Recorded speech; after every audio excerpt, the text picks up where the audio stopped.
Jalen didn't come to the desert to become a hero. He came to disappear. The city had taken too much: his job, his girlfriend, his belief in small talk. Emails piled up unanswered. Calls went straight to voicemail. He hadn't even told his landlord he was leaving.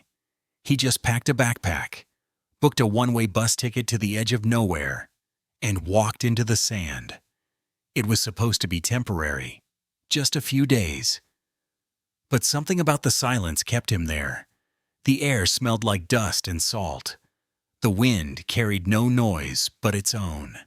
And at night, the stars hung low enough to almost touch.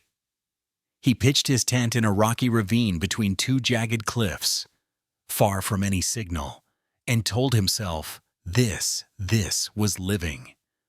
On the 5th day, something changed. He woke late, shoulders sore, mouth dry from breathing too close to nylon. He climbed out, stretched, and decided to follow the ravine east, where the rocks turned rust red and the ground shimmered like metal under the sun. He walked for hours, saw no one, not even tracks. And just as he was considering heading back, he heard it, a scream, faint but real. It tore through the hush of heat and wind like glass. Jalen froze. At first he thought it might have been a bird or the groan of shifting stone. But then it came again, louder, desperate. Help. He dropped his pack, ran toward the sound. It took him over a ridge, through a dried riverbed, and up a slope of loose rock that threatened to collapse beneath him. And then he saw her. A girl. No, a woman. Waist deep in sand that rippled like water. Her arms flailed, reaching for anything. Her face contorted in fear and sweat. Cat Loon. The quicksand stretched wide, disguised as firm ground. And she was caught dead center. "Don't move," he shouted. She turned her head, eyes wild, their gazes locked for a fraction of a second. It was long enough. He dropped flat to distribute his weight, crawled forward inch by inch, every movement calculated, his body scraping against gravel. "Hang on, I'm coming." The woman didn't scream again. She just kept struggling, slower now. Her energy was fading. He reached into his belt, pulled out the scarf he used to cover his face at night, tossed it toward her. Grab it. She reached, missed. He inched closer, tossed again. This time, she caught it. Good. Now hold tight. Don't pull. Let me do it. He tied the other end around a stone jutting from the canyon wall, braced himself, dug in his heels. Then he pulled, slowly, gently, but with force. The sand resisted. It sucked at her legs like a living thing, groaning with each tug. "Come on," he muttered. She coughed, choked. Her hands trembled on the scarf. Jalen gritted his teeth and leaned back. And suddenly, with a wet, sucking sound, she lurched free. She collapsed forward, gasping, sand clinging to every inch of her. Her hair stuck to her cheeks. Her arms shook. He scrambled over, checking for injuries. "Are you okay? You hurt." She didn't speak. Her breathing slowed. Her eyes met his again, closer this time. Dark, sharp, alert. Then she reached for her wrist. A bracelet had snapped during the struggle. Tiny blue beads were scattered across the sand. She picked up one broken piece and clutched it. "You, not from here," she said softly. "No, just wandering," he replied. She stared at him a moment longer, then stood, legs still shaky. "Wait, you shouldn't walk too fast." But she was already turning away. She took 3 steps into the rocks, then 5 more. And then she was gone. Jalen sat back, heart still pounding. What just happened? He looked around. The quicksand pool looked calm again, like nothing had ever happened. A patch of stillness in the middle of nowhere. But he knew what he saw, and he knew this wasn't over. Not yet. The sun dipped behind the canyon rim, casting long blue shadows across the rocks. Jalen sat still for the long time after the girl vanished, listening to the silence tighten again around him. His fingers trembled not from exhaustion, but from adrenaline. His body still remembered the weight of her in his arms, the sharp pressure of rope across his palms, the way the sand had groaned like it wanted to keep her. He shook sand out of his boots, packed his things slowly, and walked back to camp under a sky turning lavender. Every few steps, he turned around to scan the ridges. She didn't reappear. Back at his tent, he lit his camp stove with hands that still weren't steady, boiled water, poured it over the last pouch of dried stew. He ate in silence, the smell of smoked lentils clashing against the taste of metal in his mouth. He didn't sleep. Every sound in the dark became a breath, a footstep, a whisper he couldn't place. By morning, his throat was sore and his brain burned from too little rest. But curiosity had replaced fear. Who was she? What was she doing out here alone, unarmed, dressed in something that looked like it belonged in a museum, more than the desert? And how the hell did she vanish into stone, like a ghost? He decided to find the trail again. He packed lightly, took extra water, and headed back to the ridge. The patch of quicksand was still there, a little sunken now, still deceptive in its stillness. He walked around the perimeter, looking for footprints. He found none. But in the place where she had stood, where they had struggled together in the dirt, he spotted something. Half buried near a flat rock was a single blue bead. Tiny, glinting in the sunlight. Jalen crouched, picked it up, turned it in his fingers. It was smooth, perfectly round, and carved with a spiral he hadn't noticed yesterday. The carving was deliberate, ancient-looking. He slipped it into his pocket without thinking. A mile later, he found something stranger. Tracks. Not just one set, but dozens. Dozens of human footprints leading from the eastern cliffs toward the basin, then circling back. They were days old, barely visible in the shifting dust. But they were there, and they weren't alone.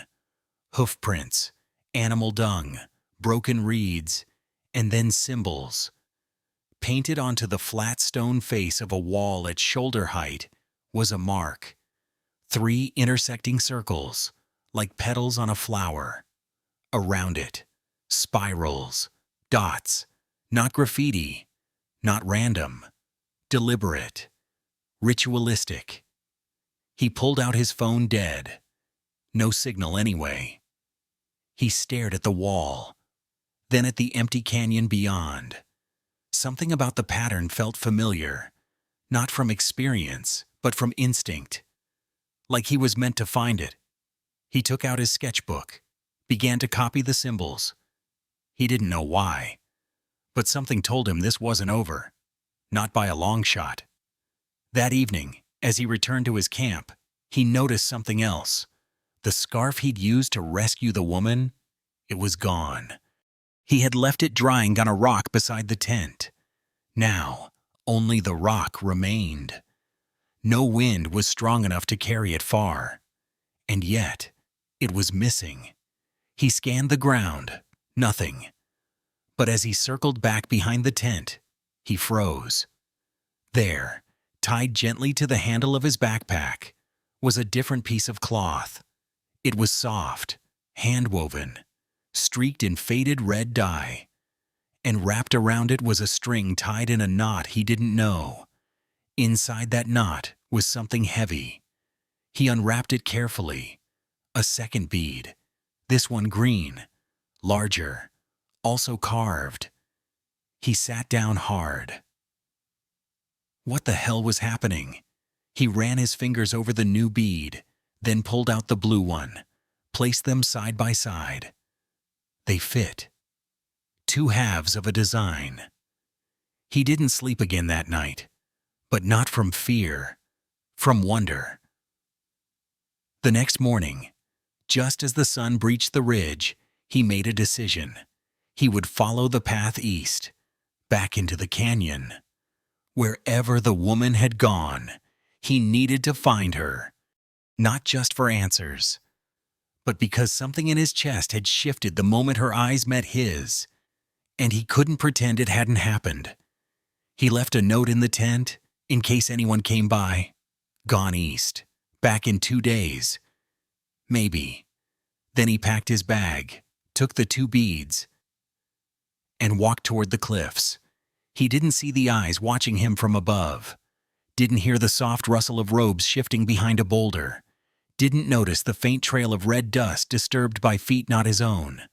But they were there, watching, waiting, because the Sandpath people did not forget. And the girl he had saved, Kyria, had not disappeared. She had gone home, and she was coming back. The cliffs narrowed as Jalen moved deeper into the eastern canyons. The heat pressed down like a weighted hand, but he kept walking. The 2 beads clinked gently in his pocket, the sound oddly comforting. Every so often he'd stop and check the sketch of the symbols he'd copied: 3 petals, spirals, dots. The same mark had appeared again, painted faintly on a boulder. He was on the right path, but he wasn't alone. From behind ridges and under shaded ledges, figures watched. Silent, still. Some held spears, others staffs with feathers and bones. None made a sound. They were testing him, judging him, waiting. And high above the valley, in a tent made of tanned hide and painted cloth, Kyria knelt before her father. She had returned 2 nights ago, carried home by the fastest riders of the Sandpath people. She'd said little at first. Rested, washed, sat in silence. But now you endangered yourself, Toma said, his voice like shifting stone.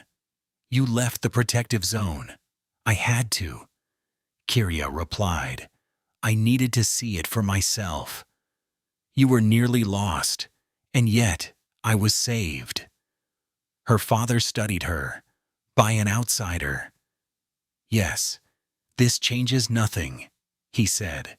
He is not of the tribe. He does not know the rights, the balance, the path. He knows kindness. He risked his life for mine. Because he didn't know who you were. Because he didn't care who I was, she said quietly. Toma's eyes narrowed. You wish him to be honored. I wish him to be seen. A silence fell, long and heavy. Then the elder woman, seated beside Toma, spoke.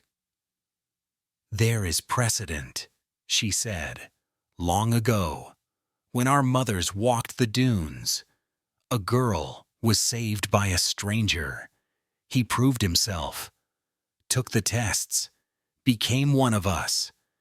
That was generations ago, Toma said, but the law remains.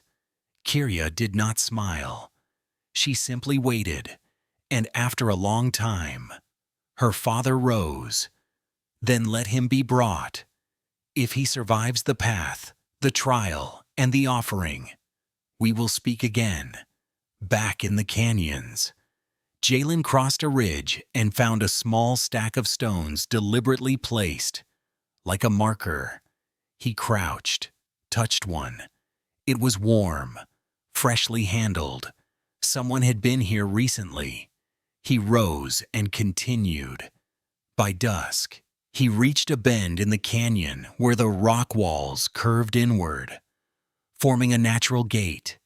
Symbols lined the stone, faded, familiar. He stepped through and met 20 warriors in silence. They did not draw weapons. They did not smile.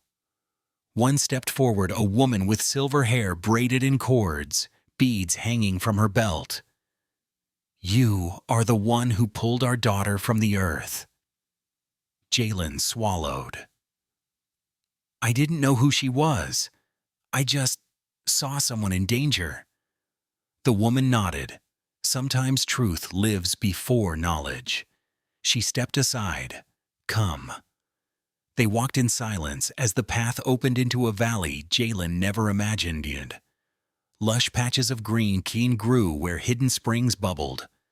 Tents formed a half-moon around a central fire pit.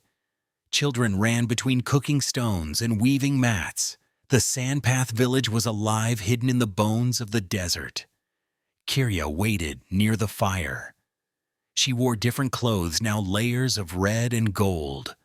A band around her upper arm carved from dark bone.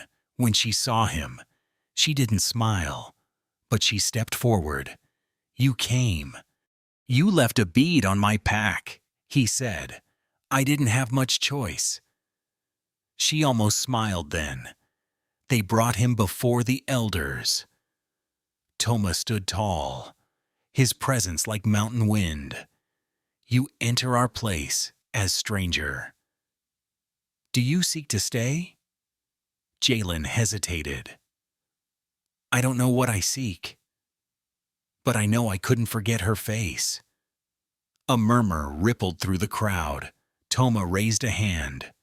"Then you will be tested. You will walk the path of ember. You will face the night alone, and if you survive with the sign intact, you may speak again." "What sign?" Jalen asked. "This," said Kirya. She stepped forward and placed something into his palm. It was the broken bracelet, the one that had snapped in the quicksand. She had rethreaded it, but one bead was missing. "You'll know when to place the last one," she said. Jalen met her gaze. "I'm ready."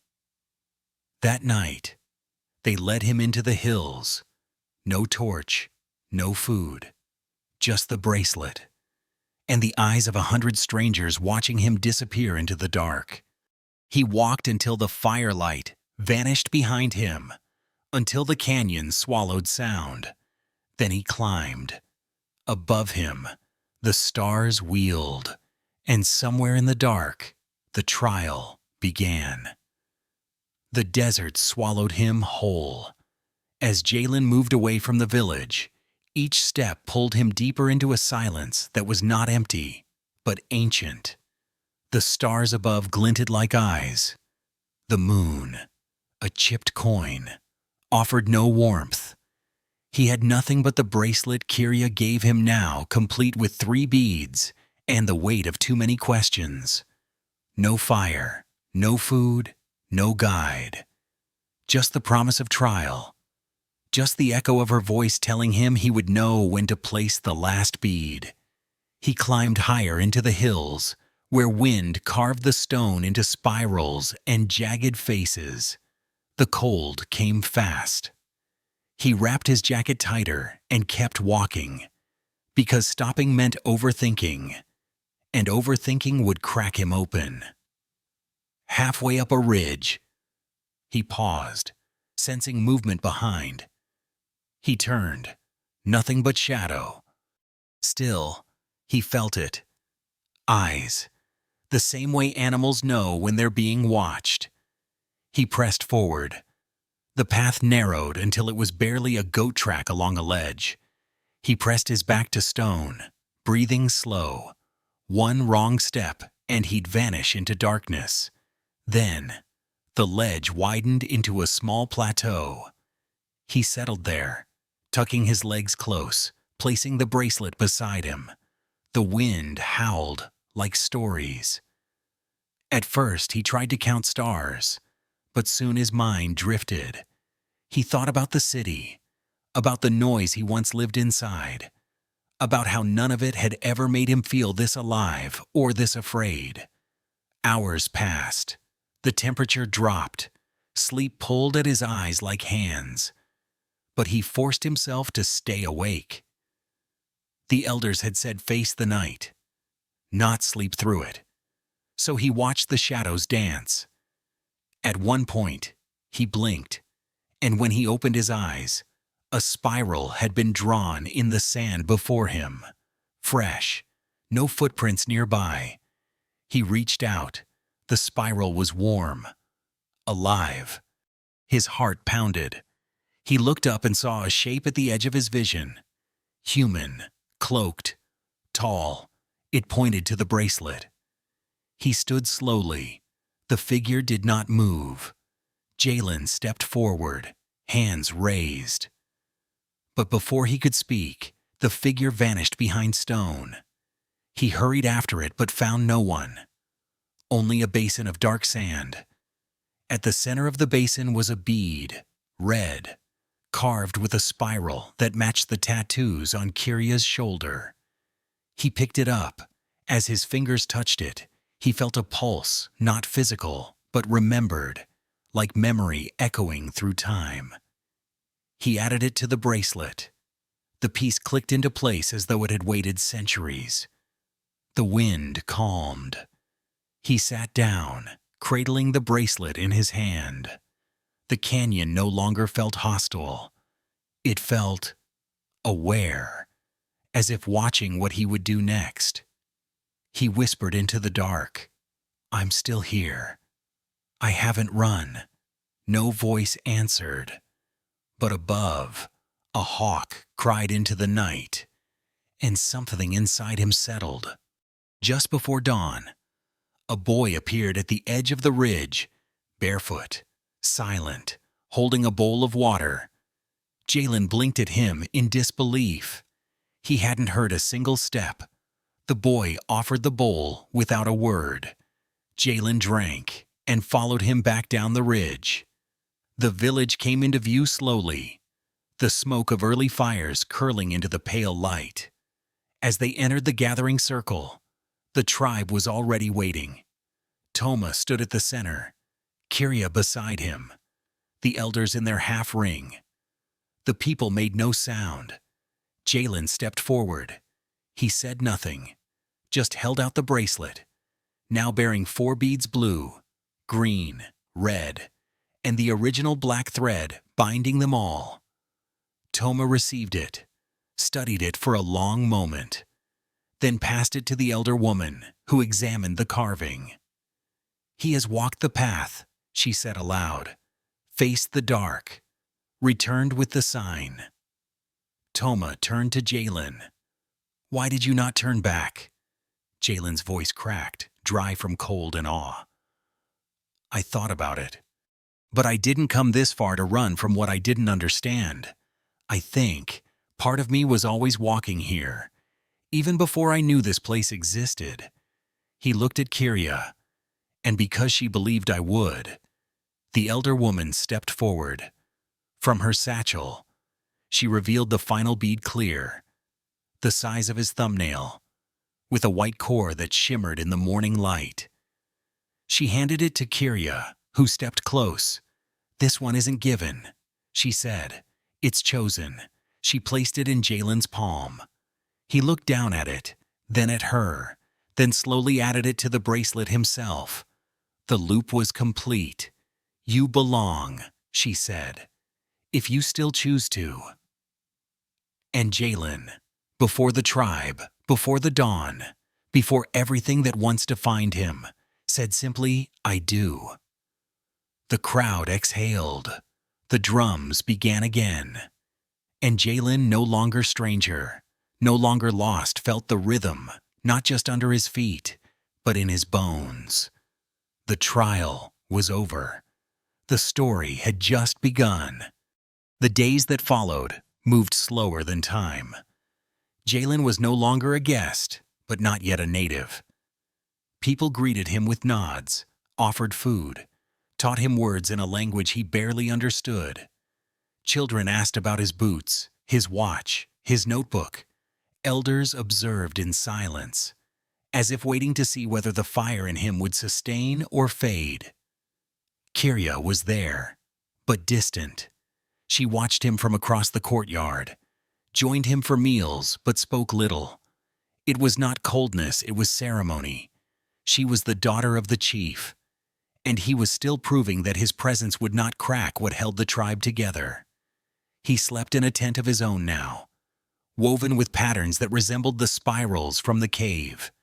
Each morning, he woke to the scent of roasted roots and wind-swept earth. Each night, he sat by the fire with the others, listening to stories, some old, some so old they blurred into myth. One evening, Toma summoned him alone. They sat on a flat rock overlooking the valley.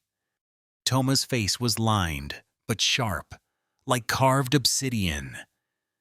"You walk among us now," the chief said, "but the path of one does not end with being seen. It begins with carrying weight." "I'm willing," Jalen replied. "Are you ready?" "I think those are the same." Toma almost smiled. "No. The willing leap, the ready land." He handed Jalen a pouch. Inside, a pale powder, ground from the root of the shadow tree. "You'll drink this tomorrow. At first light, alone, in the hollow basin, beyond the fire cliffs." "What does it do?" "It brings your truths to the surface." Jalen's fingers tightened around the pouch. "And if I don't like them, then you begin again." That night, he couldn't sleep. The bracelet lay beside him, its beads warm from his skin. He ran his fingers across each one, remembering how he'd found them, earned them, almost lost them. At dawn, he walked to the cliffs. The basin was a natural bowl in the rock, still and silent, where echoes refused to bounce. He sat in the center, mixed the powder with water, and drank. The taste was bitter. Earth and metal and something else, memory. Minutes passed. Then the world slipped sideways. The air thickened. His vision swam. Shapes moved on the stone. Not around him within. He saw his mother, sitting on the edge of his childhood bed. He saw the hallway outside his old job, empty after layoffs. He saw himself on the subway, eyes dead, hands clenched. He saw the version of himself who stayed, who never left the city, who never found the desert. Then Kyria appeared, not the real one, a shadow of her. She looked at him, not with love, but with challenge. "What are you really doing here?" she asked. He tried to answer. His throat wouldn't move. "You didn't come to save anyone. You came to disappear." The image flickered. He saw himself again pulling her from the sand, her weight in his arms, her bracelet snapping. "You didn't save me," she said. "You saw yourself." "No," he choked. "That's not true." The spiral glowed beneath his feet. The beads on his wrist pulsed. The voice faded. When he woke, the sun was high. His clothes were soaked with sweat, but his mind felt clear, scrubbed raw, and new. He stood, trembling, and walked back to camp. No one greeted him. But the fire was lit, and Kyria was waiting by it. She looked at him for a long time. "Did you see it?" He nodded. "All of it." "And do you still choose us?" "I do." She stepped forward and touched the bracelet. "Then we begin." They began with silence. Not the kind that shut him out, but the kind that made room. Jalen was no longer just the outsider who had passed the trials. He was now a presence, an energy that had to learn how to move without disturbing the current too much. He ate with the men, learned to carve flint, bind wounds, braid rope with memory symbols. He spoke only when spoken to, listened when others laughed, learned the difference between stories told for truth and those told to carry weight. Kyria stayed near, but never too near. At night, She'd sit with her back to the fire, eyes on the hills, as if waiting for something or someone. It wasn't until the sixth evening that the tension cracked.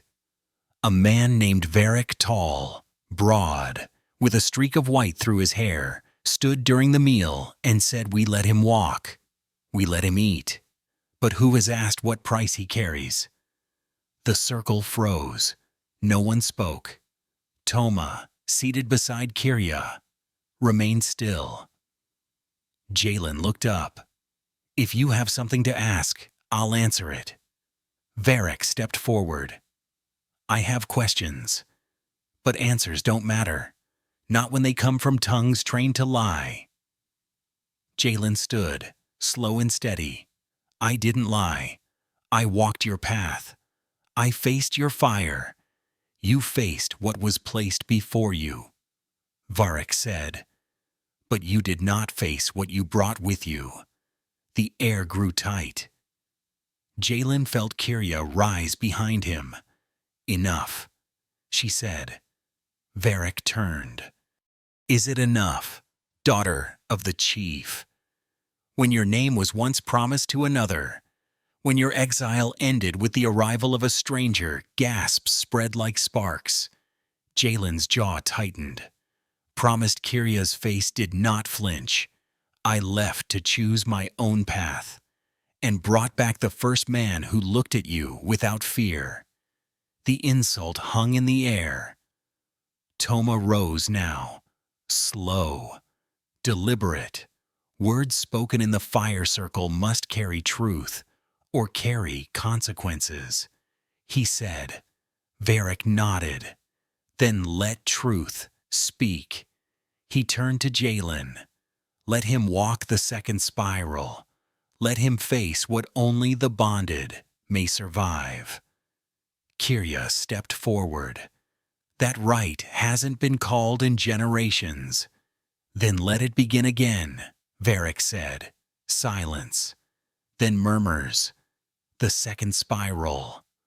A test not of body or night, but of soul and bond. It was once used to prove not only loyalty, but love." Jalen didn't fully understand, but he understood enough. "If that's what it takes," he said, "then I walk it." Kiria looked at him, startled. "You don't have to." "I do. Not to prove something to them, but to prove something to her." Later that night, Toma came to his tent. He carried no staff, just a cup of steaming root drink and a folded cloth. "You may die," he said simply. Jalen accepted both without a word. "You speak like someone who is already lost," Toma added. "I did lose," Jalen said quietly. "Until I came here." The old man nodded. "Then walk straight and hold nothing back." As the moon rose, the circle gathered again. Torches lit. Drums silent. Jalen stepped into the spiral of stone that had been carved into the dust, an ancient ring, 20 paces wide, coiled like a snake ready to test his truth. At the opposite end, Kiria stepped in too. Only those who carried memory and fire could walk it together. Only those who had nothing to hide and everything to give. And as they both stepped forward, step for step, toward the center, the tribe watched not for strength, but for what would remain when every mask had burned away. The spiral closed around them like breath held too long. Each step Jalen took toward the center felt heavier than the last. Not from exhaustion, but from exposure. The ring wasn't just carved into the earth, it lived in the memory of the people. Each stone, each curve, carried the echoes of those who had walked before. Some had emerged changed. Some had never emerged at all. Kiria walked with him, silent, her steps steady, her eyes never leaving his. She wasn't just there to accompany him. She was part of the test. The second spiral didn't judge by what you claimed. It judged by what you carried. At the center, the air shifted. No wind, no sound. Toma stood outside the ring, chanting in low syllables that wrapped around them like smoke. Then came the light. Not fire, not torch. A sudden bloom of warmth in Jalen's chest, then behind his eyes. Then he was no longer standing. He was back in the alley behind his apartment building, years ago, drunk, angry, kicking a trash bin, yelling at no one. His voice echoed off brick and regret. Then the image flickered. He was kneeling beside his father's hospital bed. Tubes. Silence. A hand he hadn't held often enough. Next, he was 12, watching two boys beat another behind the school gym. He'd looked away, done nothing. Guilt rose like floodwater. He tried to breathe. His body remained still, but his mind convulsed with images. Then Kyria. Not as he knew her. Younger, her hair in braids. Crying beneath a storm shelter as two elders argued over her fate. She turned away. She walked into the desert, alone. And suddenly he was there, with her, or inside her, feeling the weight she'd carried that no one had seen. He wanted to reach for her, to speak, but he couldn't, because the spiral did not allow words, only truth. Then everything went dark. He floated. For a moment, he forgot who he was. And then he heard her voice. Not aloud, not outside, inside him. If I show you all of me, will you still choose me? He opened his eyes. He was back in the spiral.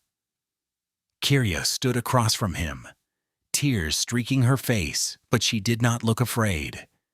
He stepped forward. I saw you. He whispered. I saw you too, she said. And I still choose. Toma raised both hands. The spiral accepts, he announced. The tribe has sailed. Drums struck once, then again. A slow rhythm of return. But Varric did not cheer. He stepped back from the circle, his face stone. He turned to one of the younger warriors and muttered something too soft to hear. Then he disappeared into the shadows of the cliffs. That night, the fire was relit. Food passed from hand to hand. Kyria sat beside Jalen for the first time since the night he arrived. They said little, but their shoulders leaned, their silences aligned. Somewhere beyond the firelight, a shadow moved. Eyes watched, plans sharpened. Because while the spiral revealed truth, not everyone was ready to accept it. The fire still burned when the whisper spread. At first, it passed like smoke unseen, unfelt. Just a glance. A shift in tone. Then it became murmurs in corners, threads woven in silence. By morning, it had a name. Ravik, a warrior from the Northern Crossing tribe, son of their chief, the one Kyria had once been promised to. He was coming, not alone. The word carried weight not just because of who Ravik was, but what he represented. An alliance fractured, a debt unsettled. Toma summoned a gathering. Jalen stood behind Kyria as the elders encircled the fire once more. No drums, no singing. This was expected, said the elder woman. Not soon, but eventually. Ravik was not one to forget. Kyria didn't flinch. Then let him come. You humiliated him, said Varric, stepping forward. You chose an outsider over the son of a bloodline. I chose myself, she said. Varric turned to Toma. And what do we do when his tribe demands retribution? When their blades speak what their mouths won't? Toma said nothing at first. Then we meet them in peace, until peace is no longer offered. Jalen clenched his fists. He wasn't afraid of a man named Ravik, but he feared what that man might try to take, especially now. Later, as the sun slid behind the cliffs, Kirya led Jalen to the edge of the sacred spring. "You need to understand something," she said. He watched her kneel by the water. "I never feared Ravik," she said, "but I feared what my silence made me become." He sat beside her. "You don't have to explain." "I do," she said, "because he wasn't just promised my hand. He was promised my voice, my loyalty, my future. That was the bargain. For water rights, for safety." Jalen looked down. "And you broke it." "I ran," she said. "And when you saved me from the sand, I didn't just survive. I remembered I was more than a promise." He nodded slowly. "Then whatever comes next, I'm with you." A pause. "I know," she said, "but I also know Ravik. He won't come for debate." They saw the dust cloud on the third day. Hooves, banners, 8 riders, the northern crossing, the village gathered at the outer stone line. Toma stood at the front, staff planted firmly, robe fluttering in the wind. Kirya beside him, Jalen silent behind. Ravik dismounted slowly. He was not large, but he wore presence like armor, long black hair braided tight. Eyes sharp and unreadable. His voice was quiet. "We came to speak." Toma nodded. "Then speak." Ravik's eyes moved to Kirya. "You left a path half walked. I came to finish it." "I did finish it," she replied. "Without you." His gaze flicked to Jalen. "So this is the new spiral." Jalen didn't respond. Ravik turned back to Toma. "You owe us, and you know it." "No," Toma said. "We honored the right, the path chose. You demand what was never yours to claim." Ravik smiled, slow and thin. "Then let the tribes decide." He tossed something to the ground, a bone marker. "Challenge token." The meaning was clear. Trial by judgment, not of words, but of blades. The elders gasped. Kirya stepped forward, but Jalen moved first. He picked up the token, looked Ravik in the eye. "If this is how we settle truth," he said, "then I accept." Kirya's voice broke behind him. "Jalen." But he didn't turn. Because truth was never safe. And love, real love, was never silent when threatened. The morning of the challenge arrived, wrapped in wind and dust. The entire tribe gathered at the canyon's mouth, where the ceremonial stones rose like teeth. Warriors lined the outer rim. Elders sat beneath shade cloths. Drums did not play. This was not a celebration. It was reckoning. Jalen stood in the center of the circle, bare-chested, armed only with a curved wooden staff. Across from him, Ravik adjusted his leather bracers, face unreadable. His weapon was heavier, tipped in obsidian, but his eyes held no bloodlust, only calculation. Toma raised his staff. "Today we honor the old law," he said. "Two paths cross. Only one continues. May the stones witness truly." He stepped back. The silence shattered with the first strike. Ravik moved faster than Jalen expected. A swing to the ribs. Jalen dodged, barely. Catching the side of the blow, he stumbled but held his ground. He had trained for this. The warriors of the sand path had shown him balance, rhythm, breath. But Ravik fought like someone who'd been preparing not just to win, but to humiliate. Jalen ducked a second blow, stepped in, struck Ravik across the thigh. A clean hit. The crowd murmured, but Ravik only smiled. "You're not weak," he said. "That's worse." He attacked again.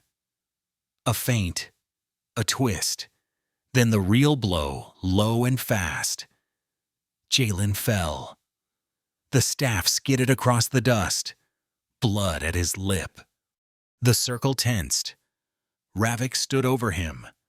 "You don't belong," he said. "Not here, not with her." But before he could strike again, Kyria stepped into the ring. "No." Her voice cracked like thunder. Toma stood too. "This is sacred." "I know," she said, "but so is choice." She turned to Ravik. "I was not yours. I never was. This man stands here not to steal me, but because he walked through fire to reach me. And I," she stepped to Jalen, "helped him rise. I walked through memory to stand beside him." The crowd was silent. Then something broke. A voice in the crowd. "Let it end." Another. The spiral spoke. Then Toma raised both hands. "Enough." He looked at Ravik. "You came with challenge. But this is not your circle." Then at Jalen. "You came with truth. And truth survives." He struck the ground with his staff. "The trial is ended." Ravik didn't speak. He turned, spat blood, and walked away without looking back. The dust followed him out of the canyon, and the drums began again. That night, the fire burned bright. Food passed in joy, not tension. Children danced. Kyria sat beside Jalen, her hand in his. "You nearly died," she whispered. "I nearly stayed quiet," he replied. "Which would have been worse?" She smiled. Above them, stars scattered like blessing. Below them, the tribe began a new story, one that would be told in the years to come. About a girl who ran to save her voice. About a man who found his truth in the sand. About a people who remembered that belonging isn't given, it's earned.